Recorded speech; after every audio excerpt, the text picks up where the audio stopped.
কদ আফলাহাল মুমিনুন, ঈমানদার তোমরা যারা আছো, মুমিন যারা আছো, তোমরা সফল হয়েছো। সুবহানাল্লাহ পড়বেন না? আল্লাহ বলছে ঈমানদাররা সফলতা লাভ করেছে। আল্লাহর এই জমিনে যারা আল্লাহ আল্লাহ রাসূলকে মেনে নিয়ে ঈমানদার হয়েছো, আল্লাহ বলেন তোমরা সফল হয়েছো, তোমরা কামিয়াব হয়ে গেছো। সূরা মুমিনের প্রথম আয়াতের মধ্যে আল্লাহ পাক ডাক দিয়ে আফলাহা বলে কথা জানান দিয়েছেন যে যারা মুমিন হয়েছে দুনিয়া আখিরাতে তারা কামিয়াব হয়েছে। জোরে বলেন সুবহানাল্লাহ। এখানে শুধু আফলাহার ব্যাখ্যায় আমরা যদি একটু দৃষ্টি দেই তাহলে আমরা অসংখ্য মুফাসসিরদের ব্যাখ্যা ভিন্ন ভিন্ন ভাবে দেখতে পাই। কেউ কেউ বলেছেন এখানে আল্লাহ মুমিনদেরকে সফলতা দিয়েছে, মানে তাদের উদ্দেশ্য হাসিল হয়েছে। কেউ কেউ বলছে আল্লাহ তাদেরকে অপছন্দেয় যত বিষয় আছে আল্লাহ এগুলোর থেকে আল্লাহ তাদেরকে মুক্তি দিয়েছে। সুবহানাল্লাহ পড়বেন না? কেউ কেউ বলছে যে তাদের কাছে সর্বদা কল্যাণ আর কল্যাণ আসতেই থাকবে, আসতেই থাকবে, কারণ তারা মুমিন, ওই এজন্য তারা সফল। ধরে বলেন সুবহানাল্লাহ। কেউ কি বলছে যে দুনিয়া আখিরাতের কল্যাণ তারা হস্তগত করতে পেরেছে কারণ তারা মুমিন। আবার কেউ কি বলছেন যে তারা তাওহীদুল রিসালাতকে বিশ্বাস এবং মেনে নেওয়ার কারণে তারা জান্নাতের মতো একটা জায়গাকে কনফার্ম করতে পেরেছেন। জোরে বলেন সুবহানাল্লাহ। যেগুলা বলেছি এগুলো আবার আয়াত দিয়ে আমরা জানান দিব ইনশাআল্লাহ। এবার আসুন বাবারা আমার, আল্লাহ যে বললেন কাদ আফলাহাল মুমিনুন, মুমিনরা সফল কামিয়াব। এখন মুমিনকে আগে জানতে হবে। মুমিন সফল আল্লাহ বলেছেন, কিন্তু মুমিনকে আগে জানার দরকার। কোরআনুল কারীমের সূরা হুজুরাতের 15 আয়াতের মধ্যে আল্লাহ পাক এলান দিচ্ছেন মুমিনদের ব্যাপারে। মুমিনদের পরিচয় বৈশিষ্ট্য আল্লাহ এভাবে বলছেন। আল্লাহ পাক বলছেন বিসমিল্লাহির রহমানির রহিম, ইন্নামাল মুমিনুনাল্লাযীনা আমানু বিল্লাহি ওয়া রাসূলিহি সুম্মা লাম ইয়ারতাবু ওয়া জাহাদু বিআমওয়ালিহিম ওয়া আনফুসিহিম ফি সাবিলিল্লাহি উলাইকা হুমুস সাদিকুন। জোরে বলেন না সুবহান। আল্লাহ বলছেন মুমিন কারা জানেন? ইন্নামাল মুমিন, নিশ্চয় মুমিন সেই আল্লাযীনা যারা আমানু বিল্লাহ, যারা আল্লাহকে মানে, যারা আল্লাহকে বিশ্বাস করে, যারা আল্লাহকে মেনে নিয়েছে, যারা আল্লাহর প্রতি ঈমান এনেছে, ওয়া রাসূলিহি এবং আল্লাহর রাসূলের প্রতি ঈমান এনেছে, সুম্মা লাম ইয়ারতাবু এবং ঈমান আনার পরে তারা যারা পরিমাণ আল্লাহ আল্লাহ রাসূলের প্রতি সন্দেহ বা বিদ্বেষ পোষণ করে নাই। জোরে বলেন না সুবহান। তারা ঈমান আনার পরে সন্দেহ আনে নাই মুনাফিকদের মতো। মুনাফিকরা তো ঈমান আনে মুখে, অন্তরে সন্দেহ লালন করে। আল্লাহর কোরআন বলছে না না, যারা মুমিন, ইন্নামাল মুমিনুনাল্লাযীনা আমানু বিল্লাহ, মুমিন তো সেই বান্দা যিনি আল্লাহর প্রতি বিশ্বাস এনেছে, ওয়া রাসূলিহি এবং রাসূলের প্রতি বিশ্বাস এনেছে, সুম্মা লাম ইয়ারতাবু কিন্তু সে আল্লাহ আল্লাহ রাসূলের প্রতি বিশ্বাস আনার পরে আর কোনো যারা পরিমাণ অন্তরে সন্দেহ আনে নাই। জোরে বলেন সুবহান। আল্লাহ বলছেন এরপরে শুধু আল্লাহ আল্লাহ রাসূলের প্রতি ঈমান আনলে হবে না। আল্লাহ নিজে ইরশাদ করছেন ওয়া জাহাদু বিআমওয়ালিহিম ওয়া আনফুসিহিম ফি সাবিলিল্লাহ। আল্লাহ এই কথা এখানে আনার পিছনে একটি কারণ আছে। বাবার আমার মুনাফিকদেরকে রাসূল যখন যুদ্ধের জন্য ডাক দিতেন, এমনিতে মুনাফিকরা বলতো সিদ্দিক আকবর আপনারে কত ভালোবাসি ইয়া নবী, আমরা সিদ্দিক আকবরের চেয়ে আপনারে বেশি ভালোবাসি। ইয়া রাসূলুল্লাহ, ওমর একটি মুসলমান হইল নি, আমরা তার চেয়ে আরো বেশি আপনারে ভালোবাসি। কিন্তু পক্ষান্তরে আল্লাহ নবী রাহমাতুল লিল আলামিন যখন যুদ্ধের ডাক দিতেন, রাসূল যখন বলতেন এই ইমানদাররা আসো তোমরা আল্লাহর জন্য রাস্তায় নেমে পড়ো, জান দাও মাল দাও, কার কি আছে বের করে দাও, আল্লাহ তোমাদের থেকে জানমাল চেয়েছেন। তখন মুনাফিক যারা ছিল ওই সময় তারা বলতো ইয়া রাসূলুল্লাহ, আমাদের ঘরে গরু আছে, ছাগল আছে, বকরি আছে, ভেড়া আছে, দুম্বা আছে। রাসূল আমরা যদি জিহাদের ময়দানে যাই, আমরা যদি শহীদ হয়ে যাই, ইয়া রাসূলুল্লাহ আমাদের স্ত্রী বিধবা হয়ে যাবে, সন্তানগুলো এতিম হয়ে যাবে এবং আমাদের যে আমাদের যে চতুষ্পদ জন্তু আছে এগুলা তো না খেয়ে মরবে। এজন্য আল্লাহ বললেন যারা যুদ্ধের ময়দানে যাইতে চায় না, যারা আল্লাহ রাসূলের জন্য জানমাল কুরবান করতে চায় না, তারা মুমিন নয়। ওয়াজাহাদু বিআমওয়ালিহিম ওয়া আনফুসিহিম ফি সাবিলিল্লাহ, বরং আল্লাহর রাস্তায় যারা জান এবং সম্পদকে উজাড় করে দেয়, কুরবান করে দেয়, আমি আল্লাহ বলছি তারাই হচ্ছে মুমিন। জোরে বলেন সুবহানাল্লাহ। তাহলে যারা ঈমানদার তাদের কাছে জানের কোনো মূল্য নাই, মালের কোনো মূল্য নাই। আল্লাহ আরেক আয়াতে বলছেন এগুলো আমি কিনেছি, ইন্নাল্লাহ ইশতারা মিনাল মুমিনিনা আনফুসাহুম ওয়া আমওয়ালাহুম, এই ঈমানদার থেকে আমি দুটো জিনিস কিনেছি। একটা আল্লাহ দুনিয়াতে কেটা করেন, আমরাও করি। আল্লাহ কিনেন ঈমানদার থেকে। আল্লাহ তুমি কি কিনো? আল্লাহ বলে ইন্নাল্লাহ ইশতারা মিনাল মুমিনিন, আমি মুমিনদের থেকে কিনি। কি কিনি? তো আনফুসাহুম, তাদের জানকে আমি খরিদ করে নিয়েছি, কিনে নিয়েছি। ওয়া আমওয়ালাহুম, আমি তাদের সম্পদকে কিনে নিয়েছি। আল্লাহ বিনিময় কি নিয়েছো? হয় বিআন্না লাহুমুল জান্নাহ, আমি বিনিময় ঈমানদারদেরকে মুমিনদেরকে জান্নাত দিয়ে দিয়েছি। জোরে বলেন না সুবহানাল্লাহ। এজন্য বাবারা আমার, আল্লাহ এজন্য বলছেন ইয়াতি ওয়াজাহাদু বিআমওয়ালিহিম ওয়া আনফুসিহিম ফি সাবিলিল্লাহ, তারা যা মাল দিয়ে আল্লাহর রাস্তায় জিহাদ করবে, উলাইকা হুমুস সাদিকুন, এরাই সত্যবাদী, এরাই মুমিন। আরো অসংখ্য আয়াতের মধ্যে আল্লাহ পাক মুমিনদের পরিচয় দিচ্ছেন। বিশেষ করে সূরা আনফালের 2 থেকে 4 নং আয়াত আল্লাহ মুমিনদের আরো পরিচয় দিচ্ছেন। আল্লাহ পাক ডাক দিচ্ছেন বিসমিল্লাহির রহমানির রহিম, ইন্নামাল মুমিনুনা আল্লাযীনা ইযা যুকিরাল্লাহ। আল্লাহ বলছেন ঈমানদার তো সে, মুমিন তো সে, যার সামনে যখন আল্লাহর স্মরণ করা হয়, যার সামনে যখন আমি আল্লাহর জিকির করা হয়, স্মরণ করা হয়, ওয়াজিলাত কুলুবুহুম ওয়া ইযা তুলিয়াত আলাইহিম আয়াতুহু যাদাতহুম ঈমানা ওয়া আলা রাব্বিহিম ইয়াতাওয়াক্কালুন। আল্লাহ এখানে 3টা বৈশিষ্ট্যের মুমিনদের কথা বলেছেন, মুমিনদের 3টা বৈশিষ্ট্যের কথা বলেছেন। প্রথমত আল্লাহর যারা মুমিন আছে, যারা আল্লাহকে, আল্লাহ রাসূলকে অন্তর থেকে ভালোবাসি, আল্লাহ রাসূলকে বিশ্বাস করে, এদের সামনে যখন আল্লাহর কথা স্মরণ হয়, তাদের সামনে যখন আল্লাহর কথা বলা হয়, তখন তাদের অন্তর সমূহ কেঁপে উঠে, একদম অন্যরকম হয়ে যায়। তারা ভিন্ন অবস্থায় চলে যায়, ভিন্ন হালের মধ্যে চলে যায়। আপনি দেখবেন দুনিয়ার জমিনের হাজার হাজার বান্দার ভিতরে আল্লাহর কথা স্মরণ হলে যে বান্দাগুলো অটোমেটিকলি আপনি দেখবেন যাদের ভিতরে কম্পন হয়েছে, মাথায় রাখবেন আল্লাহর এই জমিনে তারাই হচ্ছে প্রকৃত মুমিন। জোরে বলেন সুবহান। কিন্তু কিছু বান্দা আছে তাদেরকে আল্লাহ দোহাই দিলেও না দেওয়ার মতো, তুই আল্লাহর ওয়াস্তে আমার সাথে এরকম করিস না, এদের আল্লাহর ওয়াস্তে বলার পর না বলার মতো। এটা অন্যায় করবেই করবে, এটা সুদ খাবে, এটা ঘুষ খাবে, উনি অন্যায় করবে। যারা আল্লাহর দোহাই মানবে না, যাদের সামনে আল্লাহর কথা বলার পরেও না বলার মতো, মাথায় রাখবেন তাদের অন্তরে পরিপূর্ণ ঈমান নাই, তারা এখনো মুকাম্মাল মুমিন হতে পারে। জোরে বলেন হতে পারে। এজন্যই আল্লাহ বলছেন ইন্নামাল মুমিনুনা আল্লাযীনা ইযা যুকিরাল্লাহ, যখন ঈমানদার মুমিনের সামনে আমার স্মরণ হবে, তখন ওয়াজিলাত কুলুবুহুম, তার অন্তর কেঁপে উঠবে, অন্তরে ধাক্কা মারবে। কারণ ঈমানদার তো আল্লাহকে সবচেয়ে বেশি ভালোবাসে এবং ভয় করবে। সুবহানাল্লাহ। জোরে বলেন, আরেকটু জোরে বলেন। আচ্ছা, দুনিয়াতে প্রেম ভালোবাসা সবাই করে। সন্তান মাকে ভালোবাসে, মা সন্তানকে ভালোবাসে, স্বামী স্ত্রীকে ভালোবাসে, স্ত্রী স্বামীকে ভালোবাসে, ভাই ভাইকে ভালোবাসে, বন্ধু বন্ধুকে ভালোবাসে, একজন আরেকজনকে ভালোবাসে, তাও আল্লাহ রাসূলের জন্য। কিন্তু দুনিয়াতে আপনি যাকে ভালোবাসেন তার কথাও যদি আপনার বৈঠক থেকে কেউ বললে, আল্লাহর কসম আপনার অন্তরে একটা অন্যরকম অনুভূতির সৃষ্টি হবে। কথা বলেন ঠিক কিনা? সেই ভালোবাসাটি যদি রাসূলের জন্য আপনি বরাদ্দ করতে পারেন, তাহলে কেউ আমার নবী এই কথা বললে আপনার অন্তরে ধাক্কা দিবে। সুবহানাল্লাহ বলবেন না? আপনার এখানে একটা শক হবে, একটা কম্পন হবে, একটা ধাক্কা হবে।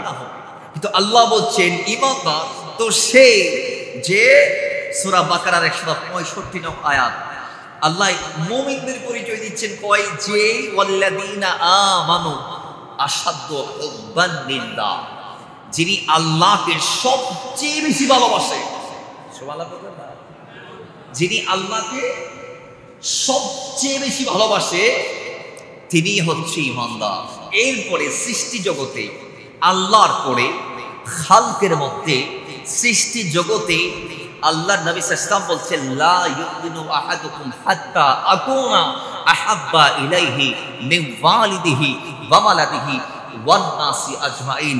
গোটা দুনিয়াতে আল্লাহর পরে সৃষ্টিতে যা যা আছে সবগুলোর চেয়ে আমি নবীকে বেশি ভালোবাসাটার নামই হচ্ছে ঈমানদারি, মুমিন। জোরে বলেন না সুবহানাল্লাহ।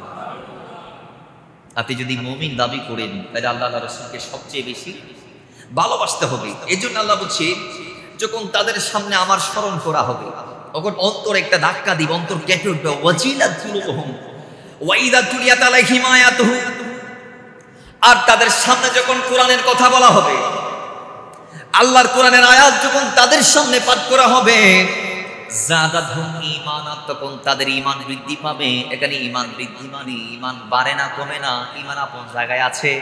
কিন্তু এখানে আল্লাহ যাদাতহুম ঈমানা বলতে ঈমানের পাওয়ারকে বুঝিয়েছেন, ঈমানের ক্ষমতাকে বুঝিয়েছেন। কয় ঈমানদারের সামনে আল্লাহর কোরআনের আয়াত তেলাওয়াত করলে ঈমানদারের ঈমানে জোশ চলে আসবে। জোরে বলেন না সুবহানাল্লাহ। ঈমানদারের ঈমানের পাওয়ার বৃদ্ধি পাবে, শক্তি বাড়বে। সুবহানাল্লাহ পড়বেন না? এরপরে বাবারা আমার আল্লাহ সুবহানাহু ওয়া তাআলা বলছেন ৩ নাম্বার ওয়া আলা রাব্বিহিম ইয়াতাওয়াক্কালুন, ঈমানদাররা রবের উপর ভরসা করে। তারা দুনিয়ার কারো দাঁত দাঁড়ে না, কারো কাছে মাথা নোয়ায় না, কারো কাছে কিছু চায় না। তারা আল্লাহর জন্য সব কুরবান করে এবং আল্লাহর জন্য ধৈর্য ধরে তারা বসে থাকে। আল্লাহর সিদ্ধান্তে আসার আগে আগে যত বিপদ আসুক না কেন, সমস্ত বিপদে আপদে ঈমানদার মাথা নত করে সহ্য করে সওয়াবের হয়ে ধৈর্য ধরে রবের উপর ভরসা করে বিদায় আল্লাহ সুবহানাহু ওয়া তাআলা তাদেরকে পূর্ণ মুমিনের সার্টিফিকেটটা দিয়ে দিয়েছেন। জোরে বলেন না সুবহান আল্লাহ। এই জন্য বলেছেন ইন্নামাল মুমিনুনা, আয়াতের প্রারম্ভে বলেছেন যে তারাই মুমিন যারা বিপদে ওয়া আলা রাব্বিহিম ইয়াতাওয়াক্কালুন, আয়াতের শেষ অংশ যারা বিপদে ধৈর্য ধরবে। সুবহানাল্লাহ পড়বেন না? এরপর আল্লাহ বলছেন আল্লাযীনা ইয়াকিমুনাস সালাহ, এবং তারা নামাজকে কায়েম করবে। ওয়া মিম্মা রাযাকনাহুম ইউনফিকুন, এবং আমি আল্লাহ তাদেরকে যে রিজিক দিয়েছি সেখান থেকে তারা দিবে, দান করবে। সুবহানাল্লাহ পড়বেন না? এই যে আগামী ৩০ তারিখ আমাদের অত্র সমাজের রাহমাতাল লিল আলামিন কনফারেন্স, কথা ঠিক কিনা? আপনারা দিচ্ছেন, প্রত্যেক বছর দিয়েছেন, এবছরও দিচ্ছেন। কিন্তু আমাদেরকে আরো বাড়াই দেওয়ার দরকার, কারণ আমার নবী এসেছে দুনিয়ায়। সুবহানাল্লাহ পড়বেন না? আর একটু জোরে বলেন না? আপনি আপনার আল্লাহ আপনাকে যে কত বড় নেয়ামত দিয়েছে আমার নবীর গোলাম বানিয়ে, সেটাও যদি আপনি বুঝতে চান তাহলে আপনাকে কবরে যাওয়া লাগবে, আপনাকে হাসরের ময়দান উঠতে হবে। তারপর আপনি বুঝতে পারবেন। নবীজি বলছেন, বলতে বলতে উম্মতের শান বলতে বলতে বলেছেন ওয়াহুর রিমাত আলাল উমাম হাত্তা তাদখুলাহা উম্মতি, কই আমার উম্মত যতক্ষণ জান্নাতে যাবে না, আল্লাহর কসম কোন নবীর উম্মত ততক্ষণ জান্নাতে যাইতে পারবে না। তাহলে আমাদের দাম কম না বেশি? এমন কত শান কত মান আমাদের কোরআন দ্বারা সাবিত। কুনতুম খায়রা উম্মাতিন উখরিজাত লিন-নাস তা'মুরুনা বিল মা'রুফ ওয়া তানহাউনা আনিল মুনকার। আর অসংখ্য দারাজাত আমাদের আছে শুধু রাসূলের সাথে লাগার কারণে। বলেন নবীজির সাথে লাগার কারণে আল্লাহ সুবহানাহু ওয়া তাআলা আমাদেরকে আমার নবীর উম্মত হওয়ার যে সৌভাগ্য আমরা অর্জন করেছি, এটার শুকর আদা স্বরূপ ঈদে মিলাদুন নবী বেশি বেশি করার তৌফিক দান করুন। আমিন পড়েন, আরো জোরে বলি আমিন। আপনি আমার নবীর উম্মত হয়েছেন, এটার খুশি আপনি শুধু একটা মাহফিল করে উদযাপন করলে শেষ হবে না। সারা জীবন আমি মনে করি আমরা যদি জায়নামাজ গুছিয়ে সারা জীবন আলহামদুলিল্লাহ পড়তে পড়তেও যদি কাটিয়ে দেই, তারপরে শেষ হবে না। কারণ আল্লাহ আমাদেরকে নবীর উম্মত বানিয়ে এত বড় দামি করেছেন। আল্লাহ আমাদেরকে এই আমাদের রিজিক থেকে মুমিনের যে পরিচয়, ওয়াবিম্মা রাযাকনাহুম ইউনফিকুন, যে ঈমানদাররা আল্লাহর দেয়া রিজিক থেকে তারা দান করে, এটা করার তৌফিক দান করুন। আমিন পড়েন, আর একটু জোরে বলেন আমিন।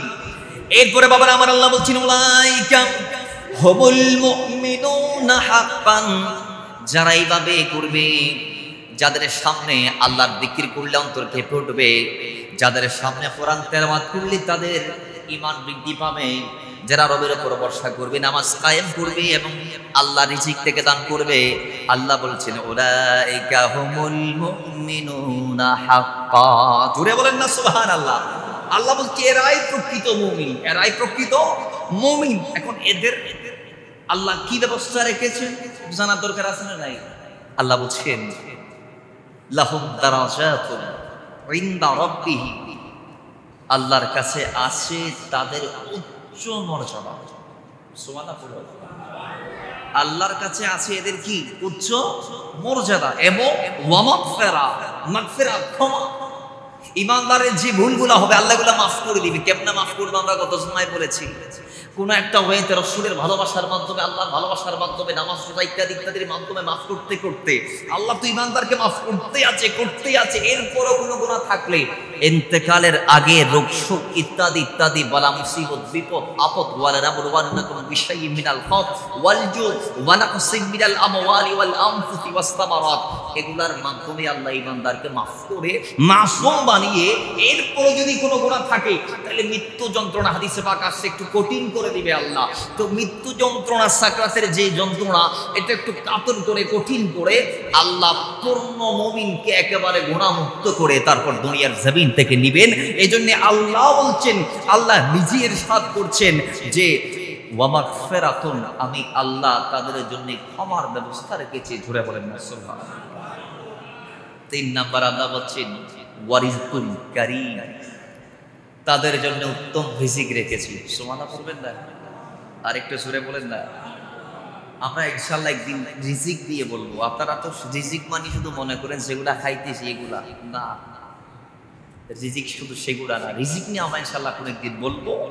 আল্লাহ বলছেন ওয়ারিজকুল কারীম, আমি আল্লাহ তাদের জন্য রেখেছি পবিত্র রিজিক, সম্মানজনক রিজিক। সুবহানাল্লাহ পড়েন। আর একটু জোরে বলেন। এছাড়াও বাবারা আমার, আল্লাহ ঈমানদারদের ব্যাপারে আরো বলছেন সূরা হুজুরাতের 6 নং আয়াত। আল্লাহ বলছেন যারা ঈমানদার তারা মানুষের কথায় চিল্লা ফাল্লা করবে না। আজকের সমাজ আমরা দেখছি এমন হয়েছে যে মুখ থেকে কেউ এসে যদি বলে অমুক তোমার বিরুদ্ধে বলছে, আমি আর কোনো ডানে বামে না থাকাই তার বিরুদ্ধে, এবার আমারও বলা শুরু। কেউ যদি আসে রাস্তার মুখ থেকে বলে দিন দিয়ে অমুকর বাপে তোমার বন্যায় করে এবার ডানে বামে না আসাই, তমুকর বাপ অমুকর বাপরে যাই অফিসার নলতে অনেক ইগেন পর্যন্ত দিয়ে নেওয়ার জিজ্ঞেস না করে এবার এদের বিরুদ্ধে এবার শুরু মোবাইলে হুমকি, ফেসবুকে লেখালেখি ইত্যাদি ইত্যাদি, এবং যে যেভাবে পারে তার বিরুদ্ধে প্রতিরোধ গড়ে তুলতেছে এবং সেও এবার শুরু করছে তার বিরুদ্ধে পাবলিসিটি, প্রচার প্রচারণা। একটু জোরে বলে না নাউজুবিল্লাহ। এগুলা করা যাবে না। আল্লাহ বলছেন ইয়া আইয়ুহাল্লাযীনা আমানু, যারা ঈমানদার তাদের কাছে ইন জাআকুম ফাসিকুন বিনাবাইন ফাতাবায়ানু, কয় যদি কোনো ফাসিক তোমাদের কাছে এসে, এমনিতেই মাথায় রাখবেন কোন ব্যক্তি যদি আপনার আপন এটা দেখানোর জন্য আপনাকে এসে যদি বলে অমুক তোমার বিরুদ্ধে বলছি, তাহলে মাথায় রাখবেন যদি যে বলেছে সে যদি সত্য বলে এবং সেটা যদি দূত মারফত আপনি জানতেও পারেন, তাহলে আপনি মাথায় রাখবেন এই ব্যক্তি আপনার আপন নয়। সে আরেকজনের কথা আপনাকে যেমনি বিক্রি করে দিয়েছে, সে একদিন চাইলে আপনার কথা সেভাবে আরেকজনকে বিক্রি করে দিতে পারে, কারণ তার নাম হচ্ছে বিক্রেতা। তার নাম কি? বিক্রেতা। সেইভাবে ভাবে তার কাজেগুলা। এই জন্য কোনো ব্যক্তি এসে যদি কারো বিরুদ্ধে লাগায় অথবা আপনার পক্ষে বলে আরেকজন আপনার বিরুদ্ধে বলে এটা জানাই দেয়, তারা এটা আশ্রয় প্রশ্রয় মাথায় তুলে নিয়ে নাচার দরকার। জোরে বলুন না, মাথায় তুলে নেওয়ার দরকার নাই। মাথায় রাখবেন এগুলা সব আসবে বাবার আমার। সেই আল্লাহ পাক বলছেন কোরআন কারীমে, কই এইরকম কোন ফাসিক এসে জাআকুম ফাসিকুন বিনাবাইন, সংবাদ দিলে ফাতাবায়ানু, এগুলাকে যাচাই বাছাই করো। অজ্ঞাতবশত যদি তোমরা কোন একটা অ্যাকশনে যাও, ইন তুসিবু কওমান বিজাহালাতিন ফাতুসবিহু আলা মা ফাআলতুম নাদিবিন, যদি যাচাই বাছাই না করে কোন একটা কিছু করে ফেলো, তাহলে পরে তোমাকে তোমার কাজের জন্য মাথাকে ঝুঁকাইতে হবে, লজ্জা পাইতে হবে। এই জন্য কোন কেউ এসে ফাসিক যদি কোনো সংবাদ দেয়, তাহলে অজ্ঞাতবশত না জেনে যাচাই বাছাই ছাড়া কোনো একসঙ্গে যাওয়ার দরকার নাই। আগে যাচাই বাছাই করো, জানো, ঘাটাঘাটি করো, সত্য হলে এটার সমাধানের রাস্তা খুঁজে নিবা। জোরে বলেন না সুবহানাল্লাহ, আর একটু জোরে বলেন না সুবহানাল্লাহ। তাহলে ইমানদার যারা, এদের কাছে কেউ এসে সংবাদ দিলে এরা অন্যায়ভাবে কাউকে আঘাত করতে পারে অথবা হামলা করতে পারে না, এটা মাথায় রাখবেন। এরপরে ইমানদাররা কারো বিদ্রুপ করে না। যারা ইমানদার, যারা মুমিন, এরা কাউকে ব্যঙ্গা করে না, কাউকে কটাক্ষ করে না। আল্লাহ বলছেন ইয়া আইয়ুহাল্লাযীনা আমানু লা ইয়াসখার কওমুম মিন কওম আসা আন ইয়াকুনু খায়রান মিনকুম। আল্লাহ বলছেন মিনহুম, যে ওই ইমানদার, মাথায় রাখি কোনদিন কোন ইমানদারকে তুমি হেয় প্রতিপন্ন বা কটাক্ষ ইত্যাদি ইত্যাদি বা বিদ্রুপ এগুলা করবা না। কারণ হতে পারে যাকে তুমি কিছু না মনে করছো, হতে পারে আসা আইয়া কোন খায়রান মিনহুম, সে তোমার থেকে দামি। সুবহানাল্লাহ পড়েন না। হতে পারে তুমি যাকে কিছু না মনে করছো, এতে কি জানে, এতে কি আয়না বেগি, এই ধরনের যে আমাদের ভিতর, প্রায় আমাদের ভিতর বড়ত্বের মনোভাব সবার আছে। ছোট বাচ্চা বলেন, মাঝারি বলেন, যুবক বলেন, বৃদ্ধ বলেন, নিজে আমরা বড় হতে সবাই চাই এবং আরেকজনের উপর আমরা মাতব্বরি খাটাই। কথা ঠিক কিনা? একটু জোরে বলেন না ঠিক কিনা? কেউ একটা কিছু বললে আমরা তারা পাত্তা দিলে তুই কি বুঝোস, আমরা বলি কি বলি না, এগুলো বলবেন না। হতে পারে আল্লাহ বলছেন আসা আইয়াকুনু খায়রান মিনকুম, সে তোমার থেকে দামি। সুবহানাল্লাহ পড়বেন না, সে তোমার থেকে দামি হতে পারে। এই জন্যে, এবং নারীদের ক্ষেত্রেও, নারীদের ভিতরে এই বসটি আছে। এই জন্য আল্লাহ বলছেন ওয়ালা নিসাউন বিন নিসাইন আসা আইয়াকুনু খায়রান মিনহুন্না। আল্লাহ বলছেন এই ইমানদারদের নারীরা তোমাদের ক্ষেত্রেও সমান, যে তোমরা আরেকজনকে কটাক্ষ বিদ্রুপ, বিশেষ করে নারীদের ভিতরে এই খাসলতটা একটু বেশি আছে। এজন্যে কাউকে কটাক্ষ করা যাবে না। হতে পারে সে, যাকে আপনি কটাক্ষ করছেন আর কি, সে আপনার থেকে দামি। সুবহানাল্লাহ। এই জন্য চারটা বিদ্রুপ, ব্যঙ্গাত্মক ইত্যাদি ইত্যাদি করা যাবে না। আর আমাদের ইমানদারদের সমাজ আর একটা জিনিস, আমরা মানুষের প্রতি কুধারণা পোষণ করি, মন্দ ধারণা। আল্লাহ পাক সুবহানাহু ওয়া তাআলা সূরা হুজুরাতের 12 নং আয়াতে বলছেন ইয়া আইয়ুহাল্লাযীনা আমানু জতানিবু কাসীরাম মিনাজ যান। জোরে বলেন আল্লাহু আকবার। আল্লাহ বলছেন ইমানদাররা তোমরা আরেকজনের প্রতি মন্দ ধারণা করবে না। কারণ আছে, আল্লাহ পাক বলছেন দুনিয়ার মানুষ কারণ ধারণা, অনুমান, এটা নিশ্চয় অনেক বড় গুনাহ, পাপ। আল্লাহ বলছেন ওয়ালা তাজাসসু, এবং মানুষের প্রতি মন্দ ধারণার পর আল্লাহ আরেকটার বিষয় আমাদেরকে বারবার, এটা অনেক আয়াতেও এসেছে, হাদিসও এসেছে, আমরা যেটা করি মানুষের গোপন কথা, কয়মুখের বিরুদ্ধে আমারে কিছু বল, তুই তো বন্ধু ছিলি, তোর কাছে তার গোপন নথিগুলা থাকবে, কই এগুলা ধারণা, এগুলা বাইর করা, এগুলা সম্ভব নয়, এগুলা করা যাবে না। আল্লাহ বলছে ওয়ালা তাজাসসু, মানুষের গোপন কথাগুলা তোমরা বলিও না, তালাশ করিও না। জুড়ে বলেন না সুবহানাল্লাহ। আর তো হইতে পারে আর একটা না হসাইদের বিরুদ্ধে, এদের গোপন কি কি আছে এখানে আর তুই বাইর করি না। আল্লাহ বলছেন না ওয়ালা তাজাসসু, মানুষের গোপন বিষয় অনুসন্ধান করা যাবে না। আল্লাহ পাক এরপরে বলছেন ওয়ালা ইয়াগাতাব, গীবত করা যাবে না। রাস্তার মোড়ে দাঁড়িয়ে, দোকানের পাটে, চা, কুকুরের ঘাটে, রাস্তায় যেখানে বসে গীবত করেন। সমাজে যেটা প্রচলন আছে, যেটা জেনার চেয়ে মারাত্মক, আল গীবতু আশাদ্দু মিনাজ জিনা বলা হয়েছে হাদিসে পাকে। গীবত নিয়ে আমরা একটা বিস্তারিত জুমাতে বলবো ইনশাআল্লাহ। তো এই গীবত করা যাবে না, কারণ নবী সাল্লাল্লাহু আলাইহি ওয়াসাল্লাম বলছেন যে গীবত করা মানে মরাবাইয়ের গোশত খাওয়ার সমান। যারা গীবত করে তাদের সামনে, যাদের গীবত করা হয়েছে দুনিয়াতে, তাদের মাংস দেয়া হবে এবং ওখান থেকে দুর্গন্ধ আসবে। আল্লাহ বলবেন এগুলা খাও, ইনি তো খাইতে চাইবে না। আল্লাহ বলবেন তাহলে দুনিয়াতে যে তুমি খাইছিলা, ওনারা গীবত করে দুনিয়াতে তুমি খাইছিলা, আজকেও খাও। এই জন্য গীবত করা যাবে না। নবী বলছেন গীবত এত বড় গুনাহ যে কোনো গীবতকারী আল্লাহর দরবার যদি তওবা করে, আল্লাহর কসম আল্লাহ তার তওবা কবুল করবে না, আল্লাহ তাকে মাফ করবে না যতক্ষণ যার গীবত করা হয়েছে তার কাছে গিয়ে মাফ চাওয়া হবে না এবং সে মাফ করবে না। সুবহানাল্লাহ জুড়ে বলেন। তো সাহাবায়ে কেরাম বলেন ইয়া রাসূলুল্লাহ, যদি যার গীবত করছে সে যদি মারা যায়, নবীজি বলছেন যার গীবত করছো সে যদি মারা যায় তাহলে তার কবরের পারে যাও, জিয়ারত করো এবং রবের দরবারে তার এবং তোমার মাগফিরাত চাও। সুবহানাল্লাহ বলেন। আর একটু জোরে বলেন। এখন গীবত কোনটা আগে আমরা আমাদের জানতে হবে। এখানে একটা আছে হাম্মাজ আর একটা আছে লাম্মাজ। আল্লাহ উভয়ের ধ্বংসের কথা কোরআনে সূরা হুমাযার মধ্যে বলেছেন, ওয়াইলি কুল্লি হুমাযাতিন লুমাযা, একটা সামনে আর একটা পিছনে। নাউযুবিল্লাহ জোরে বলবেন না, আরেকটু জোরে বলেন নাউযুবিল্লাহ। যদি বাবার আমার এগুলা করা যাবে, জোরে বলেন না এগুলা করা যাবে না। এরপরে ঈমানদার যে সে আল্লাহ আল্লাহ রাসূলের সিদ্ধান্তের বাইরে যাবে না। কেন? সূরা হুজুরাতের প্রথম আয়াত আল্লাহ বলেছেন, ইয়া আইয়ুহাল্লাযীনা আমানু লা তুকাদ্দিমু বাইনা ইয়াদাইল্লাহি ওয়া রাসূলিহি। ঈমানদার যিনি, তিনি আল্লাহ আল্লাহ রাসূলের আগে যাইতে পারে না। এখন আগে যাওয়া মানে কি জানেন? কোরআন হাদিস যেটা বলে নাই সেটাকে বাদ দিয়ে নিজেরটা করা মানে আল্লাহ রাসূলের আগে যাওয়া, কোরআন হাদিসের আগে যাওয়া। রাসূল যেটা করতে বলেছেন, মা আতাকুমুর রাসূল, সেটাই করা হবে, সেটাই করতে হবে, সেটাই করার নামই মুমিন। সুবহানাল্লাহ বলবেন না? ওয়ামা নাহাকুম আনহু, যেটা নিষেধ করেছেন ফান্তাহু, সেটা আপনার আপন হলেও ছাড়তে হবে। যেমন মদ না খাইলে গুণ হয় না, অথবা আপনার লাগে এটা, কিন্তু আল্লাহর হাবিব যেহেতু বলে দিয়েছেন সেটা আর খাইতে পারবেন না। এইভাবে আরো অসংখ্য যে হারামগুলো আছে কোরআন কারীমের, হালালের 250 আয়াত, হারামের 250 আয়াত, টোটাল 500। হালাল শব্দটিও 250 বার এসেছে, হারাম শব্দটিও 250 বার এসেছে। তো গোটা কোরআন জুড়ে যেটাকে হালাল হালাল বলা হয়েছে নবীজির মাধ্যমে, সেটাকে মানতে হবে। যেটা নিষেধ করা হয়েছে সেটাকে ছাড়তে হবে। এইভাবে করতে পারার নামই ঈমানদারিত্ব। জোরে বলেন না সুবহানাল্লাহ। এগুলার বাইরে যদি যান, কোরআন হাদিস কি আমি যাব, হ্যাঁ আমার আমি দেখবো কি কোরআন হাদিস। বিয়ের আগে দেখার অনুমতি নাই, কি হইছে? আমার বন্ধুরে দেখাবো, মেসেঞ্জারে ছবি পাঠাবো, ইমোর মাধ্যমে ছবি পাঠিয়ে আমার বন্ধুরে বলবো, বন্ধু দেখ 4টা বউ দেখলাম, এখান থেকে কোনটা ভাল লাগে, যেটার ভালো মনে করবি সেটার আমি বিয়ে করতাম।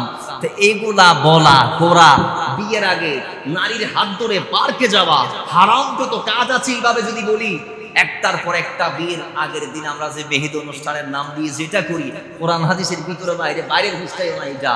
যদিও বা এটা আমাদের দেশের সংস্কৃতি হয়ে গিয়েছে, আমরা চাইলে সেই আনন্দটাকে ইসলামী গণ্ডির ভিতর থেকেই আমরা পালন করতে পারি। কিভাবে?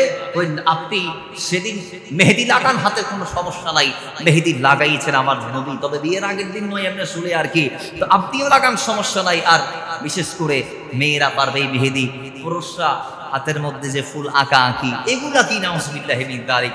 আর আপনি চাইলে সেই মেহেদি অনুষ্ঠানটাকে ইসলামিক পন্থায় এমনভাবে কাটাইতে পারেন যে আপনি নারীর জন্য, যদিও বা মেয়ের কন্যা কর্তৃপক্ষ যারা আছেন, এরা যদি মেহেদির অনুষ্ঠানের ব্যবস্থা করে, তাহলে এদেরকে 2টা স্টেজ করতে হবে, অথবা এক স্টেজ ডাবল পার্টিশন, ছেলেদের জন্য আলাদা ব্যবস্থা এবং মেয়েদের জন্য আলাদা ব্যবস্থা।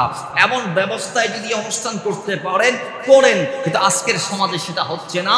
বরং আমরা দেখছি মেয়ের ভাই তার বন্ধু বান্ধবদেরকে দাওয়াত দিয়ে এনে স্টেজে উঠিয়ে তার বোনের চারদিকে খাড়া করাই দিয়ে ফেসবুকে ছবি দেয় তার বন্ধুরা পরের দিন যে আমার বন্ধুর বোনের বিয়েতে বা মেহেদিতে। জোরে বলেন না নাউযুবিল্লাহ।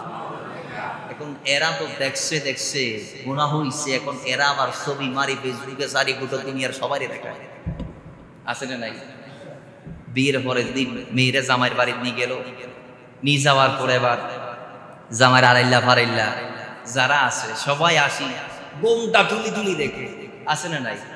তো এটা কি চিড়িয়াখানার প্রাণী ধরে আসছেন, ধরে এনেছেন আপনি যে টিকিট হারি হারি মনের দেখান ফুরি ইবি কে কথা?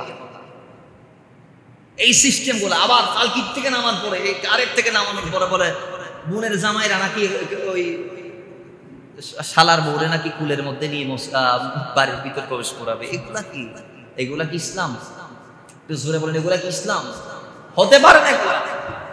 এগুলো আমাদের বর্জন করতে হবে। আপনি করেন মেহেদি অনুষ্ঠান, আপনি সেই মেহেদি অনুষ্ঠানে ব্যান্ড প্যাকেজ ডিজে ব্যবস্থা না করে আপনি নাত রাসূলের প্রোগ্রামের ব্যবস্থা করেন। মানুষ আমার নবীর খুশবু যাক না আপনার বিয়ে উপলক্ষে, কথা বলেন ঠিক কিনা? কিন্তু আমরা কি সবাই এটা করতে পারি না? এজন্য এগুলা করতে হবে, মানতে হবে। বাবার আমার, এরপরে এই মুমিন যারা আল্লাহ এদের অভিভাবক, আল্লাহ পাক ডাক দিচ্ছেন আল্লাহু ওয়ালিউল্লাযিনা আমানু ইখরিজুহুম মিনাজ যুলুমাতি ইলান নূর। সূরা বাকারার 257 আয়াত আল্লাহ বলছেন আমি আল্লাহ মুমিনদের অভিভাবক। মুমিনদের কোনো অভিভাবক লাগবে না, আমি আল্লাহ তাদের জন্য যথেষ্ট। আর আমি তাদেরকে অন্ধকার থেকে আলোতে এনেছি, আমি আল্লাহ তাদের জন্য যথেষ্ট। এরপর আল্লাহ মুমিনদের শান আরো বলছেন, মুমিনরা পরস্পর ভাই ভাই। কোরআন কারীমের মধ্যে সূরা হুজরাতের 10 আয়াত আল্লাহ বলছেন ইন্নামাল মুমিনুনা ইখওয়া। আল্লাহ বলছেন যারা ঈমানদার আছে, ও মুমিনরা তোমরা শোনো শোনো, তোমরা একে অপরের ভাই। সুবহানাল্লাহ। কেন আল্লাহ এটা বললেন? আল্লাহ জানে আমাদের ভিতর মারামারি হবে, আমাদের ভিতর ঝগড়াঝাটি হবে, এজন্যে আল্লাহ বলছেন ইন্নামাল মুমিনুনা ইখওয়াতুন ফাআসলিহু বাইনা আখওয়াইকুম।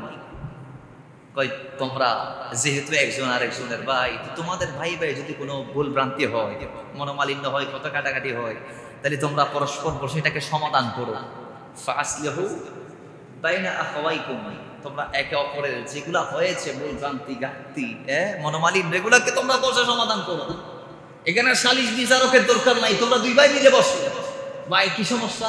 এটা তা আপনি কেন কষ্ট পাইছেন? এটার কারণে আমি আমারটা মাফ চাই নিলাম, তুমি তোমারটা মাফ চাও, বাস হয়ে গেছে। কাঁধে কাঁধ মিলেন, বুকে বুক মিলেন, সুমালা করবেন না। আর কোনো সমস্যা থাকে? এখন তো আমরা কোন দিনকে সালাম দেই নাই, এটা নিয়ে 12 বছর কথা বলে নাই। ছোট ভাইয়ের কাছে বড় ভাই একটা জিনিস চাইছে, বড় ভাই সেটা দিতে পারে নাই, অথবা বড় ভাই চাইছে ছোট ভাই দিতে পারে নাই। এবার 15 বছর কথা মানায় আর মাতবুল নাই, একেবারে বন্ধ, সম্পর্ক ছেদ। অনেকে তো বলে দেয় তুই আর জানাজার নামাজও না পড়িবি, নাউজুবিল্লাহ জুড়ে বলে বলে আসে না নাই, একটু জোরে বলেন আসে না নাই? তাহলে এগুলা করা যাবে? আল্লাহ বলছে তোমাদের ভিতর যদি কিছু হয়, তোমরা যেহেতু ভাই ভাই, তাহলে এক ভাই আরেক ভাইয়ের সাথে বসে সমাধান করো। ওয়াত্তাকুল্লাহ, আল্লাহকে ভয় করো, লাআল্লাকুম তুরহামুন, যদি তোমরা আল্লাহর রহমত প্রাপ্ত হতে চাও। সুবহানাল্লাহ। এরপরে আল্লাহ মুমিনদের একজন আরেকজনকে বন্ধু বানিয়ে দিয়েছেন কোরআন কারীমের আয়াত দিয়ে। আমরা ওদিক যাচ্ছি না, এবং মুমিন যারা এদেরকে পরীক্ষা নিবে আল্লাহর বিধান। সর্বশেষ মুমিনদেরকে আল্লাহ বলেছেন হে ঈমানদার, হে মুমিন, তোমার জন্য রয়েছে জান্নাত। কেন? ওয়াদাল্লাহুল মুমিনিনা ওয়াল মুমিনাত, মুমিন নারী পুরুষ জান্নাতি, তাদের জন্য রয়েছে জান্নাত তাজরি মিন তাহতিহাল আনহার, যে জান্নাতের নিচে নহর প্রবাহিত হয়। সুবহানাল্লাহ পড়বেন না? খালিদিনা ফিহা, আল্লাহ বলছেন এরাই সেখানে স্থায়ীভাবে থাকবেন। সুবহানাল্লাহ পড়বেন না? এইভাবে আল্লাহ সুবহানাহু ওয়া তাআলা ঈমানদারদের ব্যাপারে আরেকটু বিস্তারিত বলেছেন কোরআন কারীমের সূরা মুমিনুনের 1 থেকে 11 নং আয়াতে। আমি শর্ট করে আমাদের 15তে ইনশাআল্লাহ আমরা নিয়ত করেছি, আমরা একটা 15তেই প্রত্যেক জুমাতে আলোচনা শেষ করব, এবং 12টা 15তে প্রত্যেক জুমাতে আমরা আলোচনা শুরু করব। তা আমাদের ইনশাআল্লাহ আমরা 15তেই শেষ করব। আমরা আরেকটু বিস্তারিত বলি মুমিনদের বৈশিষ্ট্যের ব্যাপারে। আল্লাহ কোরআন কারীমের মধ্যে ইরশাদ করছেন, আল্লাহ সুবহানাহু ওয়া তাআলা বলছেন বিসমিল্লাহির রহমানির রহিম, কদ আফলাহাল মুমিনুন, মুমিন যারা আছো তোমরা সফল। একটু জোরে বলেন না সুবহানাল্লাহ। আল্লাহ এখানে মুমিনদেরকে কি বলেছেন? সফল বলেছেন। 2 নাম্বার কারা? আল্লাহ এখানে বলছেন আল্লাযীনা হুম ফি সলাতিহিম খাশিউন, মুমিন হচ্ছে তারা। মুমিনদের পরিচয় দিতে গিয়ে আল্লাহ বলছেন যারা সলাতে একেবারে বিনয় অবনত হয়। সুবহানাল্লাহ পড়ে নামাজকে নামাজের মতো করে যারা আদায় করে, তারাই হচ্ছে মুমিন, তারাই সফল। জুড়ে বলেন সুবহানাল্লাহ। এখন আমাদের নামাজে কি খুশু আর খুদু আছে? কয়জন আমরা আদায় করতে পারি? আমরা নামাজটা শুধু আল্লাহর জন্য কয়জন আদায় করতে পারি? আমরা নামাজের মধ্যে দাঁড়িয়ে দুনিয়াবি চিন্তা করি, নামাজের মধ্যে প্রাপ্তি ও প্রাপ্তির হিসাব মিলাই, নামাজে আমরা আমাদের পার্সোনাল কাজের হিসাব করি, নামাজে দাঁড়িয়ে আমরা আল্লাহর থেকে মনোনিবেশ ফিরিয়ে দুনিয়ার অন্য জায়গায় দিয়ে দেই। তাহলে একটা কি নামাজ হইল? বলেন না, এটা কি নামাজ হইল? আর হয় নাই। এজন্য আমাদের নামাজে খুশু আর খুদু থাকতে হবে, বিনয় নম্রতা থাকতে হবে, একাগ্রতা থাকতে হবে। এজন্য আল্লাহ বলছেন আল্লাযীনা হুম ফি সলাতিহিম খাশিউন, ঈমানদারদের ভিতরে মুমিন তারা, সফল তারা যারা আল্লাহর জন্য নামাজে দাঁড়ায়। জোরে বলেন ওয়াল্লাযীনা হুম আনিল লাগবি মুরিদুন। এরপর আল্লাহ বলছেন ঈমানদার তারা, মুমিন তারা যারা অনর্থক কথাবার্তা বলে না। আমাদের সমাজ দেখবেন জবান সবার আছে, যা যা মন চায় বলতেছে, কিন্তু কিছু ব্যক্তি আছে চুপ, কোনো কথা নাই। সুবহানাল্লাহ। কোনো অনর্থক কথা তারা মুখ দিয়ে বলে না। মাথায় রাখবেন, ওইরকম ব্যক্তি দেখলেই অন্তরে ধারণা করবেন ইনি মুমিন। পাল্লুনার থেকে দোয়া নেন। সুবহানাল্লাহ। আর একটু জোরে বলেন বাবার আমার। এরপর আল্লাহ বলছেন ওয়াল্লাযীনা হুম লিয-যাকাতি ফাঈলুন, যারা যাকাতের ব্যাপারে উদাসীন নয়। আমাদের সমাজ আমরা দেখি যাকাত দিতে গিয়ে কত কর্ম, আমরা কত সিস্টেম দেখি, কত মাধ্যম দেখি। কেউ কেউ দেয় পুরান পুরান লুঙ্গি, কেউ কেউ দেয় পুরানা পুরানা শাড়ি, যেগুলা গুদাম পচা। ওই এখানে আমাদের চট্টগ্রামের তেরি বাজারে যেগুলা মানুষ কিনে না, এগুলা গিয়ে কয় আরে যাকাতের লুঙ্গি দাম পরে 520 লুঙ্গি দাও। এই তো কত সঠিক কে দিয়ে 150 টাকা জনা ফাটিস। যাকাতের লুঙ্গি, যাকাতের শাড়ি না, নবীজির সিস্টেম। যাকাত এমন ভাবে দিতে হবে একজনকে যে যাকে দিয়েছেন সে যেন আগামী বছর নিজে যাকাত দিতে পারে। এখন আমরা যাকাত দেই নতুন নতুন 20 টিকে, 50 টিকে, 100 টিকে, এগুলা নাকি যাকাতের টাকা। এগুলা যাকাতের টাকা আমরা দিই না। আর আমাদের সমাজে যাকাত আসতেছে একজনের 1 কোটি টাকা, এতে দিচ্ছে 2.5 লাখ টাকা। একজন আসছে 10 লাখ, দিছে 1 লাখ। যাকাত কি আদায় হয়েছে? হয় নাই। যাকাত দেয়া মানে নিজের সম্পদকে পবিত্র করে নেয়া। এই জন্য যাকাত দিলে দেয়ার মতো দিতে হবে। নেশাব পরিমাণ সম্পদের মালিক হওয়ার পরপরই আল্লাহ রাসূলের দেয়া নির্দেশিত পন্থায় সিস্টেমে আপনাকে দিতে হবে। বাড়াই দিতে পারেন চাইলে সদকা হবে, কিন্তু ক্ষমায় দেওয়ার কোনো সুযোগ ইসলামে বলেন ক্ষমায় দেওয়ার কোনো সুযোগ ইসলাম নাই। এবার আসেন, এরপর আল্লাহ বলছেন ওয়াল্লাযীনা হুম লিফুরুজিহিম হাফিজুন, যারা ঈমানদার এরা নিজের লজ্জাস্থানকে হেফাজত করবে। এরা নিজের ইচ্ছা মতো যেমন চাই তা করবে না। এরা জিনার ধারে কাছে যাবে না। এদের লজ্জাস্থানকে এরা হেফাজত করবে। এরপর আল্লাহ বলছেন ইল্লা, তবে আলা আজওয়াজিহিম আও মা মালাকাত আইমানুহুম ফাইন্নাহুম গায়রু মালুবিন। আল্লাহ বলছেন তবে হ্যাঁ, তোমাদের স্ত্রীদের ক্ষেত্রে ভিন্ন, অথবা আইমা মালাকাত আইমানুহুম, তোমাদের ডান হাত যার মালিকানা লাভ করেছে, তার মানে বাজার থেকে তোমরা যাদেরকে খরিদ করেছো তোমাদের হাত দিয়ে, সেই তোমাদের দাস দাসী এবং স্ত্রী এদের সাথে তোমরা তোমাদের জনাঙ্গের ব্যবহার করতে পারো, সহবাস করতে পারো, মিলন করতে পারো, তোমাদের চাহিদা তাদের থেকে মিটিয়ে নিতে পারো। তবে এদের বাইরে আল্লাহ বলছেন ফামানিবে তাকা ওয়ারা যালিকা, এর বাইরে যদি যাও তাইলে ফাউলাইকা হুমুল আদুন, তুমি সীমা লঙ্ঘনকারী। ইসলামে তোমার কোন স্থান, জোরে বলুন, তোমার কোন আশ্রয় প্রশ্রয় নাই। এরপর আল্লাহ বলছেন ওয়াল্লাযীনা হুম লিআমানাতিহিম ওয়া আহদিহিম রাউন, তাদের কাছে আমানত দিলে গুলার খেয়ানত করবে না। মাথায় রাখবেন, আপনার বন্ধু ছিল এক সময়, আপনাকে বন্ধু ভেবে কথা বলেছে, তার আপনার সম্পর্ক নষ্ট হয়েছে, আপনি এখন তার গোপন কথাগুলো মানুষকে বলে দিবেন, এটা হতে পারে না। মাথায় রাখবেন, বন্ধুর মেসেঞ্জারের বলা একটি কথাও আপনার জন্য আমানত। সুবহানাল্লাহ পড়বেন না? আপনার বন্ধুর বলা হোয়াটসঅ্যাপ, ইমোতে, অথবা আপনাকে পার্সোনাল অথবা ফোনে কন্টাক্টে আপনাকে যে একটা কথা আপনার বন্ধু বলেছে, আল্লাহর কসম সেগুলো আমানত। আপনার সাথে তার সম্পর্কের অবনতি হলেও আপনি তার দেয়া আমানতকে খেয়ানত করতে পারবেন না, হ্যাঁ যদি আপনি মুমিন হয়ে থাকেন। জোরে বলেন না সুবহানাল্লাহ। এরপর আল্লাহ বলছেন ওয়াহদিহিম রাউন, এবং এরা ওয়াদার ব্যাপারে একেবারে চতুর। এরা ওয়াদাকে ভঙ্গ করে না। এই ইমানদাররা অঙ্গীকার একেবারে যত্নবান, একেবারে ওয়াদাকে পূর্ণ করে, এরা প্রতিশ্রুতিকে রক্ষা করে। সুবহানাল্লাহ পড়বেন না? এরপর আল্লাহ বলছেন 9 নম্বর আয়াতে ওয়াল্লাযীনা হুম আলা সলাতিহিম ইউহাফিযুন, এবং এরা নামাজকে হেফাজত করে, সংরক্ষণ করে। ফজর পড়লো, জুহুরটা বাদ দিল, আসর পড়লো, মাগরিব বাদ দিল, এটা করে না, একেবারে ধারাবাহিক করবে। 10 নং আল্লাহ বলছেন উলাইকা হুমুল ওয়ারিসুন, এরাই হচ্ছে ওয়ারিস। 11 নং আল্লাহ বলছেন আল্লাযীনা ইউরিসুনাল ফিরদাউস, যে এরাই হচ্ছে জান্নাতুল ফিরদাউসের ওয়ারিস। হুম ফিহা খালিদুন, এরাই ফিরদাউসে স্থায়ীভাবে বসবাস করবে। জোরে বলেন সুবহানাল্লাহ।